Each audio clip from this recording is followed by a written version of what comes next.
मुंशी प्रेमचंद की कहानी अनाथ लड़की। सेठ पुरुषोत्तम दास पूना की सरस्वती पाठशाला का मुआयना करने के बाद बाहर निकले तो एक लड़की ने दौड़कर उनका दामन पकड़ लिया। सेठ जी रुक गए और मोहब्बत से उसकी तरफ देखकर पूछा, क्या नाम है?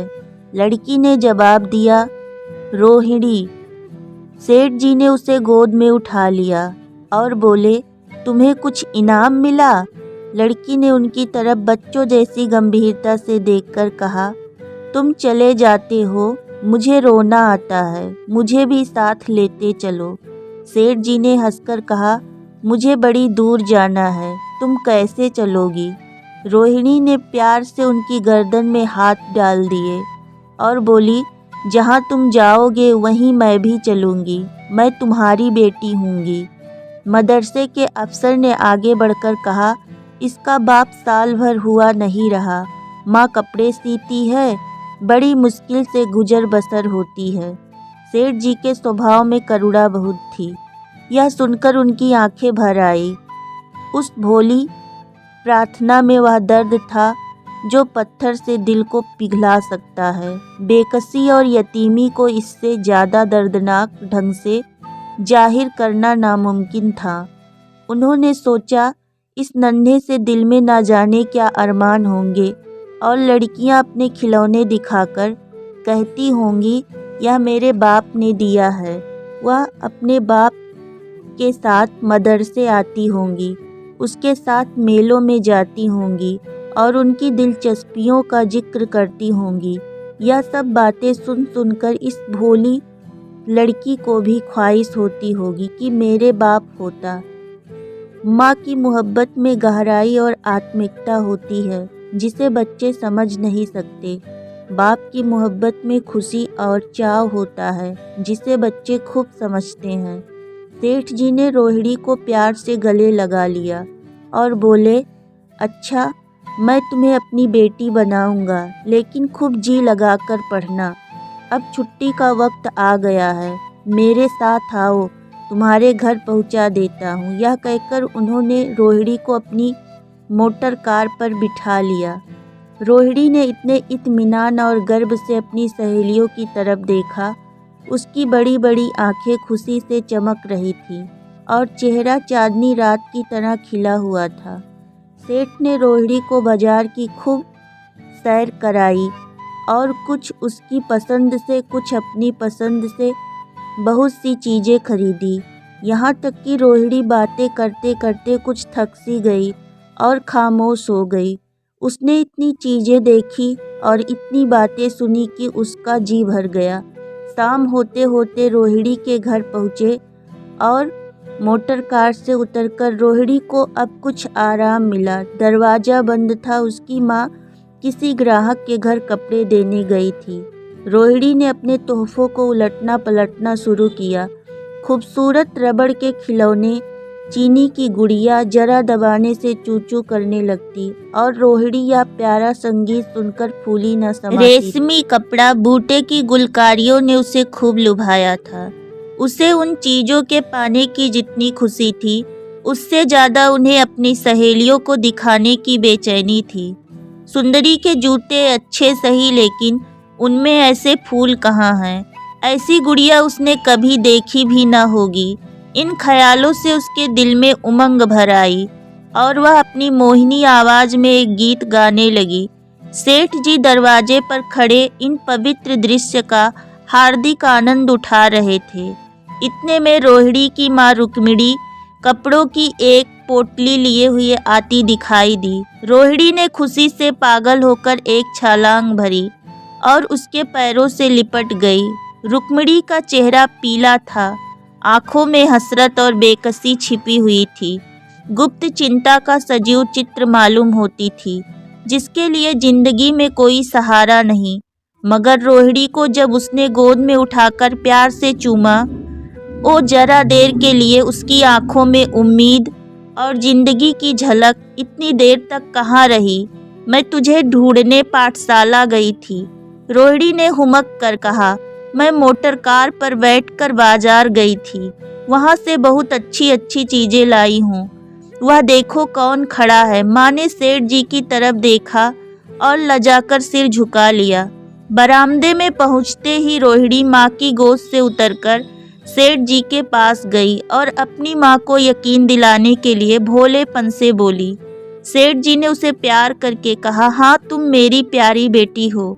रोहिणी ने उनसे मुंह की तरफ याचना भरी आंखों से देखकर कहा, अब तुम रोज यहीं रहा करोगे। सेठ जी ने उसके बाल सुलझाकर जवाब दिया, मैं यहाँ रहूँगा तो काम कौन करेगा। मैं कभी कभी तुम्हें देखने आया करूँगा, लेकिन वहाँ से तुम्हारे लिए अच्छी अच्छी चीज़ें भेजूँगा।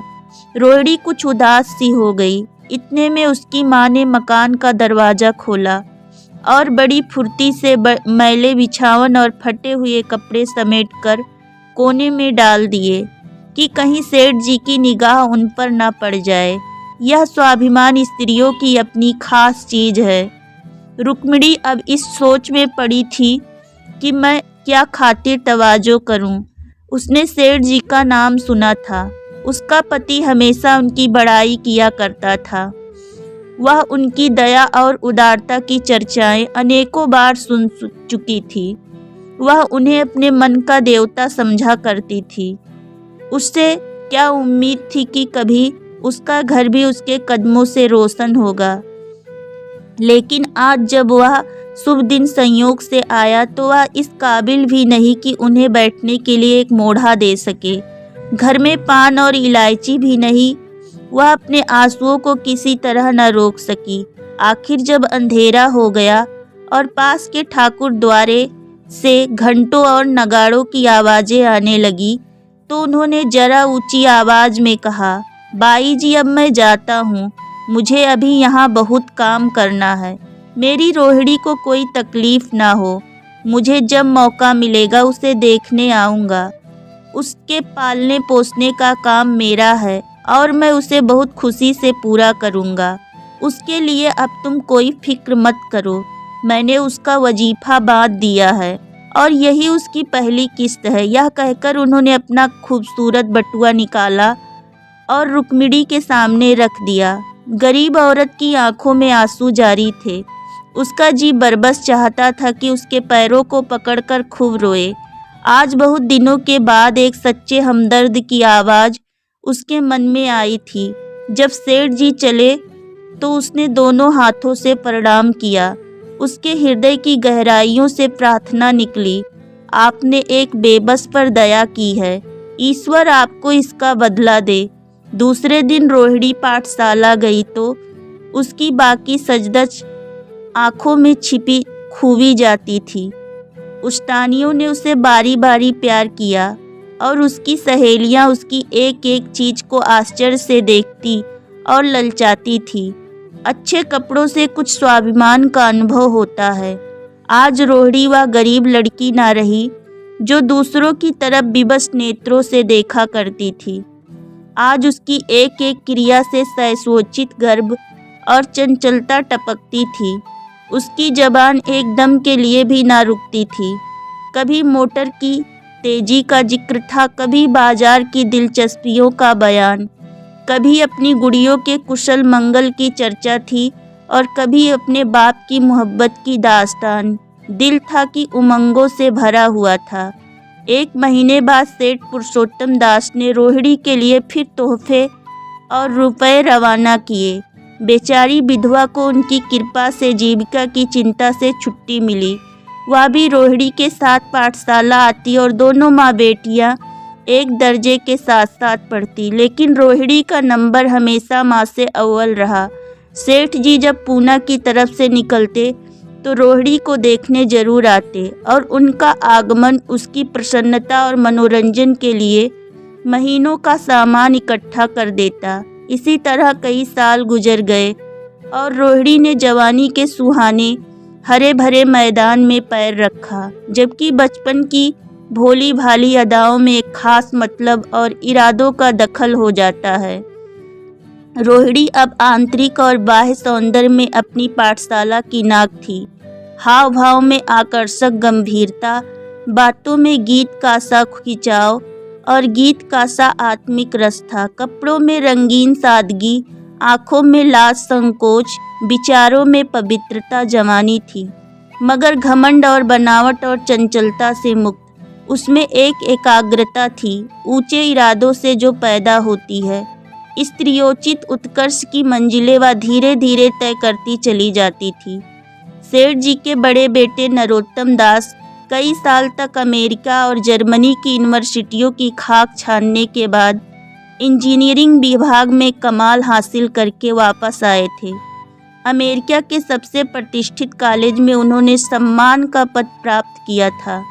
अमेरिका के अखबार में एक हिंदुस्तानी नौजवान की शानदार कामयाबी पर चकित थे। उन्हीं का स्वागत करने के लिए बम्बई में एक बड़ा जलसा किया गया था। इस उत्सव में शरीक होने के लिए लोग दूर दूर से आए थे। सरस्वती पाठशाला को भी निमंत्रण मिला और रोहिणी को सेठानी जी ने विशेष रूप से आमंत्रित किया। पाठशाला में हफ्तों तैयारियां हुई।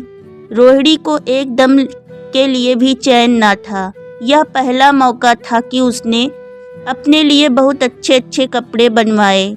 रंगों के चुनाव में वह मिठास थी, काट छाट में वह फवन जिससे उसकी सुंदरता चमक उठी। सेठानी कौशल्या देवी उसे लेने के लिए रेलवे स्टेशन पर मौजूद थी। रोहिणी गाड़ी से उतरते ही उनके पैरों की तरफ झुकी, लेकिन उन्होंने उसे छाती से लगा लिया और इस तरह प्यार किया कि जैसे वह उनकी बेटी है। वह उसे बार बार देखती थी और आंखों से गर्व और प्रेम टपक पड़ता था। इस जलसे के लिए ठीक समुंदर के किनारे एक हरे भरे सुहाने मैदान में एक लंबा चौड़ा सामियाना लगाया गया था। एक तरफ आदमियों का समुद्र उमड़ा हुआ था, दूसरी तरफ समुद्र की लहरें उमड़ रही थी। गोया वह भी इस खुशी में शरीक थी। जब उपस्थित लोगों ने रोहिणी बाई के आने की खबर सुनी तो हजारों आदमी उसे देखने के लिए खड़े हो गए। यही तो वह लड़की है जिसने अब की शास्त्री की परीक्षा पास की है। जरा उसके दर्शन करने चाहिए। अब भी इस देश की स्त्रियों में ऐसे रत्न मौजूद हैं। भोले भाले देश प्रेमियों में इस तरह की बातें होने लगी। शहर की कई प्रतिष्ठित महिलाओं ने आकर रोहिणी को गले लगाया और आपस में उसके सौंदर्य और उसके कपड़ों की चर्चा होने लगी। आखिर मिस्टर पुरुषोत्तम दास तशरीफ लाए। हालांकि वह बड़ा शिष्ट और गंभीर उत्सव था, लेकिन उस वक्त दर्शन की उत्कंठा पागलपन की हद तक जा पहुंची थी। एक भगदड़ सी मच गई। कुर्सियों की कतारें गड़बड़ हो गई। कोई कुर्सी पर खड़ा हुआ, कोई उसके हत्थों पर। कुछ मनचले लोगों ने सामियाने की रस्सियां पकड़ी और उन पर जा लटके। कई मिनट तक यही तूफान मचा रहा। कहीं कुर्सियां टूटी, कहीं कुर्सियां उल्टी। कोई किसी के ऊपर गिरा, कोई नीचे। ज़्यादा तेज लोगों में धौल धप्पा होने लगा। तब बीन की सुहानी आवाज़ आने लगी। रोहिणी ने अपनी मंडली के साथ देश प्रेम में डूबा हुआ गीत शुरू किया। सारे उपस्थित लोग बिल्कुल शांत थे और उस समय वह सुरीला राग, उसकी कोमलता और स्वच्छता, उसकी प्रभावशाली मधुरता, उसकी उत्साह भरी बाड़ी दिलों पर वह नशा सा पैदा कर रही थी, जिससे प्रेम की लहरें उठती हैं, जो दिल से बुराइयों को मिटाता है और उससे ज़िंदगी की हमेशा याद रहने वाली यादगारें पैदा हो जाती हैं। गीत बंद होने पर तारीफ की एक आवाज़ न आई। वही ताने कानों में अब तक गूंज रही थी। गाने के बाद विभिन्न संस्थाओं की तरफ से अभिनंदन पेश हुए और तब नरोत्तम दास लोगों को धन्यवाद देने के लिए खड़े हुए। लेकिन उनके भाषण से लोगों को थोड़ी निराशा हुई। यूँ दोस्ती की मंडली में उनकी वक्रिकता के आवेग और प्रवाह की कोई सीमा न थी, लेकिन सार्वजनिक सभा के सामने खड़े होते ही शब्द और विचार दोनों ही उनसे बेवफाई कर जाते। उन्होंने बड़ी मुश्किल से धन्यवाद के कुछ शब्द कहे और तब अपनी योग्यता की लज्जित स्वीकृति के साथ अपनी जगह पर आ बैठे। कितने ही लोग उनकी योग्यता पर ज्ञानियों की तरह सिर हिलाने लगे। अब जलसा खत्म होने का वक्त आया। वह रेशमी हार जो सरस्वती पाठशाला की ओर से भेजा गया था मेज पर रखा हुआ था। उसे हीरो के गले में कौन डाले। प्रेसिडेंट ने महिलाओं की पंक्ति की ओर नजर दौड़ाई। चुनने वाली आंख रोहिणी पर पड़ी और ठहर गई। उसकी छाती धड़कने लगी, लेकिन उत्सव के सभापति के आदेश का पालन आवश्यक था। वह सर झुकाए हुए मेज के पास आई और कांपते हाथों से हार को उठा लिया। एक क्षण के लिए दोनों की आंखें मिली और रोहिणी ने नरोत्तम दास के गले में हार डाल दिया। दूसरे दिन सरस्वती पाठशाला के मेहमान विदा हुए, लेकिन कौशल्या देवी ने रोहिणी को जाने न दिया। बोली, अभी तुम्हें देखने से जी नहीं भरा। तुम्हें यहाँ एक हफ्ता रहना होगा। आखिर मैं भी तो तुम्हारी माँ हूँ। एक माँ से इतना प्यार और दूसरी माँ से इतना अलगाव। रोहिणी कुछ जवाब न दे सकी। यह सारा हफ्ता कौशल्या देवी ने उसकी विदाई की तैयारियों में खर्च किया। 7वें दिन उसे विदा करने के लिए स्टेशन तक आई। चलते वक्त उससे गले मिली और कुछ बहुत कोशिश करने पर भी आंसुओं को न रोक सकी। नरोत्तम दास भी आए थे। उनका चेहरा उदास था। कौशल्या ने उनकी तरफ सहानुभूतिपूर्ण आंखों से देखकर कहा, मुझे यह तो ख्याल ही ना रहा। रोहिणी क्या यहाँ से पूना तक अकेली जाएगी? क्या हर्ज है तुम ही चले जाओ। शाम की गाड़ी से लौट आना। उत्तम दास के चेहरे पर खुशी की लहर दौड़ आई, जो इन शब्दों में ना छिप सकी। अच्छा, मैं ही चला जाऊंगा। वह इस फिक्र में थे कि देखें विदाई की बातचीत का मौका भी मिलता है या नहीं। अब वह खूब जी भरकर अपना दर्द दे दिल सुनाएंगे और मुमकिन हुआ तो उस लाज संकोच को जो उदासीनता के पर्दे में छिपी हुई है मिटा देंगे। रुक्मिणी को अब रोहिणी की शादी की फिक्र पैदा हुई। पड़ोस की औरतें इसकी चर्चा होने लगी थी। लड़की इतनी सयानी हो गई है, अब क्या बुढ़ापे में ब्याह होगा? कई जगह से बात आई। उनमें कुछ प्रतिष्ठित घराने थे, लेकिन जब रुक्मिणी उन पैमानों को सेठ जी के पास भेजती तो वे यही जवाब देते कि मैं खुद फिक्र में हूँ। रुक्मिणी को उनकी यह टाल मटोल बुरी मालूम होती थी। रोहिणी को बम्बई से लौटे महीना भर हो चुका था। एक दिन वह पाठशाला से लौटी तो उसे अम्मा की चारपाई पर एक खत पड़ा हुआ मिला। रोहिणी पढ़ने लगी। लिखा था, बहन, जब से मैंने तुम्हारी लड़की को मुंबई में देखा है मैं उसे पर रीझ गई हूँ। अब उसके बगैर मुझे चैन नहीं है। क्या मेरा ऐसा भाग्य होगा कि वह मेरी बहू बन सके? मैं गरीब हूँ, लेकिन मैंने सेठ जी को राजी कर लिया है। तुम भी मेरी यह विनती कबूल करो। मैं तुम्हारी लड़की को चाहे फूलों की सेज पर ना सुला सकूं, लेकिन इस घर का एक एक आदमी उसे आंखों की पुतली बनाकर रखेगा। अब रहा लड़का, माँ के मुंह से लड़के का बखान कुछ अच्छा नहीं मालूम होता, लेकिन यह कह सकती हूँ कि परमात्मा ने यह जोड़ी अपने हाथों से बनाई है। सूरत में, स्वभाव में, विद्या में, हर दृष्टि से वह रोहिणी के योग्य है। अब तुम जैसे चाहे अपना इत्मीनान कर सकती हो। जवाब जल्द देना और ज़्यादा क्या लिखूं? नीचे थोड़े से शब्दों में सेठ जी ने उस पैगाम की सिफारिश की थी। रोहिणी गालों पर हाथ रखकर सोचने लगी। नरोत्तम दास की तस्वीर उसकी आंखों के सामने आ खड़ी हुई। उनकी वह प्रेम की बातें जिनका सिलसिला बम्बई से पूना तक नहीं टूटा था, कानों में गूंजने लगी। उसने एक ठंडी सांस ली और उदास होकर चारपाई पर लेट गई। सरस्वती पाठशाला में एक बार फिर सजावट और सफाई के दृश्य दिखाई दे रहे हैं।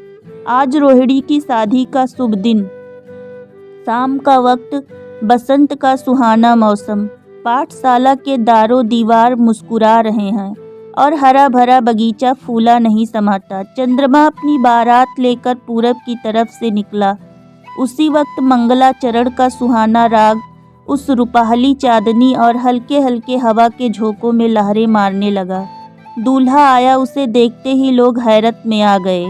यह नरोत्तम दास थे। दूल्हा मंडप के नीचे गया। रोहिणी की माँ अपने को रोक ना सकी। उसी वक्त जाकर सेठ जी के पैर पर गिर पड़ी।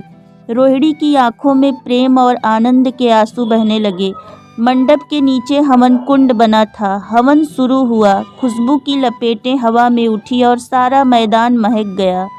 लोगों के दिलो दिमाग में ताजगी की उमंग पैदा हुई। फिर संस्कार की बारी आई। दूल्हा और दुल्हन ने आपस में हमदर्दी, जिम्मेदारी और वफादारी के पवित्र शब्द अपनी ज़बान से कहे। विवाह की वह मुबारक जंजीर गले में पड़ी, जिसमें वजन है, शक्ति है, पाबंदियां हैं, लेकिन वजन के साथ सुख और पाबंदियों के साथ विश्वास है। दोनों दिलों में उस वक्त एक नई बलवान आत्मिक शक्ति की अनुभूति हो रही थी। जब शादी की रस्में खत्म हो गई तो नाच गाने की मजलिस का दौर आया। मोहक गीत गूंजने लगे। सेठ जी थककर चूर हो गए थे। जरा दम लेने के लिए बगीचे में जाकर एक बेंच पर बैठ गए। ठंडी ठंडी हवा आ रही थी। एक नशा सा पैदा करने वाली शांति चारों तरफ छाई हुई थी। उसी वक्त रोहिणी उनके पास आई और उनके पैरों से लिपट गई।